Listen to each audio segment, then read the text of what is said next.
News 7 தமிழின் express நியூஸ்க்கு உங்களை வரவேற்பது நான் மகேஷ்.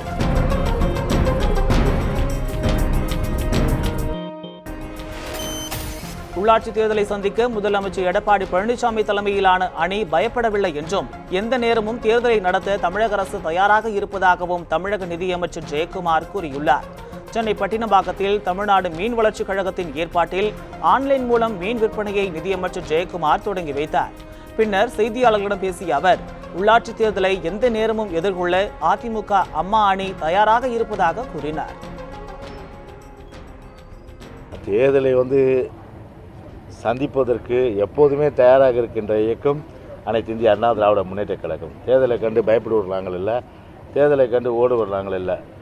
எப்போது வந்தாலும் சரி அதை சந்திப்பதற்கு திராணியோடு இருக்கிறோம், தெம்போடு இருக்கின்றோம், தைரியமாக இருக்கின்றோம், எதிரிகளை வீழ்த்தவும் இருக்கின்றோம். 175 கோடி ரூபாய் பட்ஜெட்டில் கூட ஒதுக்கியிருக்கோம், நிதிநிலை அறிக்கையில் ஒதுக்கப்பட்டுள்ளது. எனவே எப்போது வந்தாலும் சந்திக்க தயாராக இருக்கின்றோம். உயர்நீதிமன்றம் வழக்கு நிலையில் உள்ளது. ஏன்னா அந்த வழக்கை பொறுத்து அவர்கள் முடிவு செய்கின்ற தேதியிலே நிச்சயமாக நடத்துவதற்கு தயாராக எந்தவித பிரச்சனையும் இல்லை. அதிமுகவினரில் 98% பேர் முதலமைச்சர் எடப்பாடி பழனிசாமி தலைமையை ஏற்றுக்கொண்டுள்ளதாக கூறிய ஜெயக்குமார், 2% ஆதரவுடன் கூக்குரலிடும் ஓபிஎஸ் அணியினருக்கு இரட்டை இலை சின்னம் கிடைக்காது என்றும் தெரிவித்தார். எங்கள் பக்கம் நியாயம் இருக்கின்றது. நாங்கள் ஏற்கனவே கூறியபடி 98% கிளைக்கழக செயலாளர்கள், ஒன்றிய செயலாளர்கள், பேரூர் செயலாளர்கள், மேலவை பிரதிநிதிகள், மாவட்ட பிரதிநிதிகள், நகர செயலாளர்கள், மாநகர செயலாளர், பகுதி செயலாளர்கள், அதே போன்று மாவட்ட செயலாளர்கள், இப்படி எல்லா டயர் சிஸ்டத்துலேயும் கிட்டத்தட்ட 98% அளவுக்கு நம்முடைய அனைத்து இந்திய அண்ணா திராவிட முன்னேற்ற கழகம் இன்றைக்கு அம்மாவுடைய அரசை வழி நடத்துகின்றது.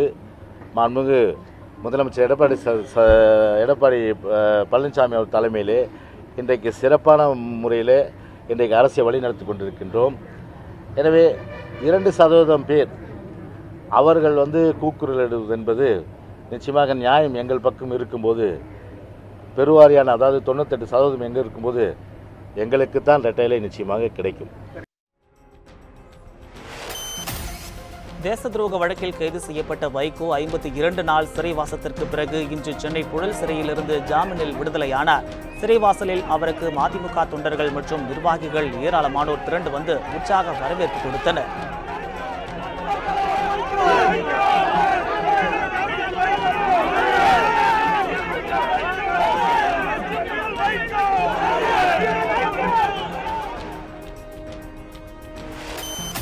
புழல் சிறை வாசலில் செய்தியாளர்களிடம் பேசிய வைகோ, பள்ளிக்கல்வித்துறையில் தமிழக அரசு செய்து வரும் சீர்திருத்தங்களுக்கு பாராட்டு தெரிவித்தார். அதே நேரம் மூடப்பட்ட மதுக்கடைகளை மாற்று இடங்களில் திறக்க தமிழக அரசு முயல்வதற்கு வைகோ கடும் கண்டனம் தெரிவித்தார். மிகச்சிறந்த மாற்றங்களை இந்த அரசு கல்வி அமைச்சர் செங்கோட்டையன் அவர்கள் முன்னெடுத்து அறிவித்திருக்கிறார்கள். இந்த தரப்படுத்துவது, மாநில வாரியாக மாவட்ட வாரியாக ரேங்க் வழங்குவது, இதில் ஏற்படும் மன அழுத்தங்கள் இவையெல்லாம் கூடாது என்று அறிவித்ததும், மிக குறிப்பாக 11ஆம் வகுப்பும் அரசு தேர்வு, இறுதி வகுப்பும் அரசு தேர்வு 200 மதிப்பெண் 100 மதிப்பெண் ஆக்கப்பட்டு 2 ஆண்டுகளில் எடுக்கிற மதிப்பெண்களின் சராசரி பொறுத்துதான் மதிப்பெண்கள் வழங்கப்படும் என்று அறிவித்திருப்பதும், அதை போல சிபிஎஸ்சிக்கு நிகராக அதைவிட சிறப்பான கல்வியை புகட்டுகின்ற விதத்தில் தமிழர் பண்பாடு, தமிழர் கலாச்சாரம், தமிழர் வரலாறு, தமிழர் இலக்கியத்தையும் உள்ளடக்கியவாறு பாடத்திட்டங்கள் வழங்கப்பட்டு அரசு பள்ளிகளினுடைய தரத்தையும் உயர்த்துவதற்கு இந்த அரசு முன்வந்திருப்பதும், அடுத்தடுத்து அறிவித்திருக்கின்ற அத்தனை அறிவிப்புகளுமே மெச்சத்தக்கவையாகும். ரஜினி அரசியலுக்கு வருவது குறித்து கருத்து தெரிவித்த வைகோ, ஜனநாயக நாட்டில் யார் வேண்டுமானாலும் அரசியலுக்கு வரலாம் என்றும் இது அவரவர் விருப்பத்தை பொறுத்தது என்றும் அவர் கூறினார். ஜனநாயகத்தில் யாரும் ஜனநாயக உரிமைப்படி அரசியல் கட்சி ஆரம்பிக்கலாம், தேர்தலில் போட்டியிடலாம். எனவே இது அவரவர்களுடைய உரிமையை பொறுத்தது. அது பற்றி நான் எந்த கருத்தும் சொல்ல வேண்டிய தேவையில்லை. அவர் வருவது வைகோவுக்கு விருப்பமா இல்லையா? அதாவது என் கருத்து என்பது அவர்களுடைய ஒவ்வொருவருடைய விருப்பம். அது பற்றி நான் கருத்து சொல்வதற்கில்லை என்று கூறிவிட்டேன். அதோடு முடிவு. தாமும் ரஜினி ரசிகன் தான் என்றும் ரஜினி மீது தனிப்பட்ட முறையில் தமக்கு மிகுந்த மரியாதை உள்ளதாகவும் கூட்டுறவுத்துறை அமைச்சர் செல்லூர் ராஜு கூறியுள்ளார். சென்னையில் செய்தியாளர்களிடம் பேசிய அமைச்சர் செல்லூர் ராஜு, மறைந்த முதலமைச்சர் ஜெயலலிதா போல் ரஜினி தம்மை நினைத்துக் கொள்வதைத்தான் தாம் எதிர்ப்பதாக கூறினார். ஜெயலலிதா இடத்தை யாராலும் நிரப்ப முடியாது என்றும் அவர் கூறினார். ரஜினி ஒரு வியாபாரி என செல்லூர் ராஜு கூறியதாக சர்ச்சை எழுந்த நிலையில் தற்போது இந்த விளக்கத்தை அளித்துள்ளார் அமைச்சர் செல்லூர் ராஜு. ரஜினியை பொறுத்தளவுக்கு நல்லவராகவே இதுவரை இருக்கிறார். நல்லவராக இருக்கட்டும். அவர் தேவையில்லாமல் ஸ்டாலினை போய் சிறந்த நிர்வாகின்னு சொன்னார். அதான் எங்களுக்கு வருத்தம். நான் இங்கே சிஸ்டம் சரி, அவரை போய் நல்லா இருக்கு, அவர் நல்லா நிர்வாகினா இவருடைய காலத்தில் தான் இவர் படம் சிவாஜி படம் தெரியுமா உங்களுக்கு? இவர் நடித்த சிவாஜி படம் இவங்க ஆட்சி காலத்தில் தான் அங்கே படம் வரதுக்கு முன்னாடி CD வந்துருச்சு. என்ன குதி கொடுத்தாரு. ஏவிஎம் ஸ்டுடியோ, ஏவிஎம் சரவணன் தான் அந்த படம் எடுத்தார். என்ன பாடுபட்டாங்க. அன்னைக்கே அம்மா தான் குரல் கொடுத்தாங்க. இவங்க அந்த படத்தை இவங்க விலைக்கு வாங்க முடியலன்னு ஸ்டாலின் அவங்க சன் டிவிக்கோ இதுக்கோ கேட்டு அவங்க டிவிக்கு ஒளிபரப்புக்கு உரிமை தரலக்கா அவங்க அப்போ அவர் சிறந்த நிர்வாகின்னு சொன்னார்னா என்ன அர்த்தத்தில்? அதைத்தான் எங்களுக்கு வருத்தம், வேற ஒன்றும் இல்லை. தனிப்பட்ட முறையில் ரஜினி மேலே எங்களுக்கு மரியாதை உண்டு, மதிப்பு உண்டு. நானே சொல்கிறேன்ல, நானே அவர் ரசிகராக இருக்கிறவன். நான் எப்படி அவரை பற்றி சொல்லுவேன்? தமிழக சந்தையில் மரபணு மாற்றம் செய்யப்பட்ட கடுகு விற்பனைக்கு அனுமதி அளிக்கப்படாது என உணவுத்துறை அமைச்சர் காமராஜ் தெரிவித்துள்ளார். இது தொடர்பாக நியூஸ் 7 தமிழ் தொலைக்காட்சிக்கு அவர் அளித்த பிரத்யேக பேட்டியை இப்போது பார்க்கலாம். நிறைய இடங்கள்ல அதிகாரிகள் சரியாக கையாளுறதில்லை. இல்லை அதெல்லாம் இல்லை, அதில் தவறான செய்தி. ஏதாவது எங்கேயாவது இப்போ அங்கங்கே சின்ன சின்ன பிரச்சனை இருந்தால் சொல்லுங்கள், அதை உடனடியாக சரி பண்ணிடுவோம். அது அந்த மாதிரி பிரச்சனைலாம் இல்லை. இது ஒரு பெரிய ஸ்கீம். இந்த பெரிய ஸ்கீமை நடைமுறைப்படுத்துறது எல்லாரும் ஒன்று பண்ணி தான் பண்ண முடியும்.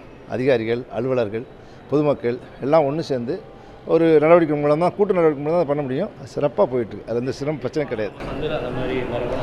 அதெல்லாம் இல்லை.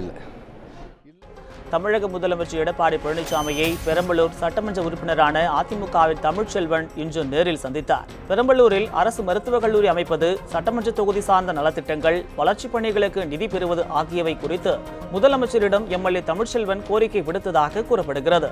பழங்குடியினர் மற்றும் தாழ்த்தப்பட்டோர் பிரிவைச் சேர்ந்த சட்டமன்ற உறுப்பினர்கள் 35 பேருடன் தமிழ்ச்செல்வன் ரகசிய கூட்டம் நடத்தியதாக கடந்த சில நாட்களுக்கு முன்னர் செய்திகள் வெளியாகின. இந்த நிலையில் அவர் இன்று முதல்வரை சந்தித்து பேசியிருப்பது அரசியல் முக்கியத்துவம் வாய்ந்ததாக கருதப்படுகிறது.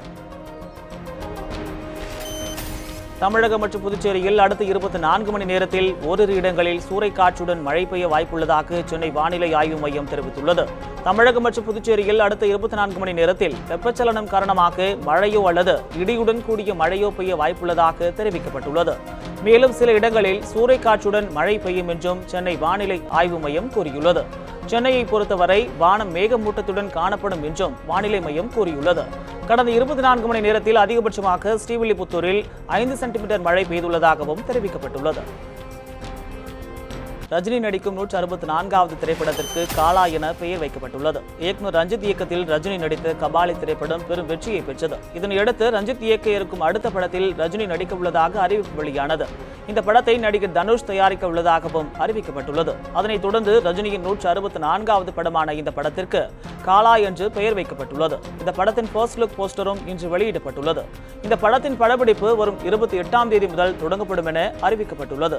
காலா படம் தமிழ், ஹிந்தி மற்றும் தெலுங்கு மொழிகளில் படமாக்கப்பட உள்ளது. தமது ரசிகர் மன்றத்தின் கட்டுப்பாடு, ஒழுக்கம் மற்றும் நற்பெயருக்கு களங்கம் விளைவிக்கும் வகையில் நடந்து கொள்ளும் மன்ற நிர்வாகிகள் மற்றும் உறுப்பினர்கள் மன்றத்திலிருந்து நீக்கப்படுவார்கள் என நடிகர் ரஜினிகாந்த் எச்சரிக்கை விடுத்துள்ளார். இது தொடர்பாக அவர் வெளியிட்டுள்ள அறிக்கையில், கட்டுப்பாட்டை மீறி செயல்படும் நிர்வாகிகளையும் உறுப்பினர்களையும் மன்றத்தின் அடிப்படை உறுப்பினர் பொறுப்பிலிருந்து நீக்க தலைமை மன்ற நிர்வாகி சுதாகருக்கு தாம் அதிகாரம் அளித்துள்ளதாகவும் தெரிவித்துள்ளார். இத்துடன் இந்த செய்தி அறிக்கை நிறைவடைந்தன. மேலும் பல அண்மை செய்திகளுக்கு தொடர்ந்து இணைந்திருங்கள். நியூஸ் 7 தமிழ்.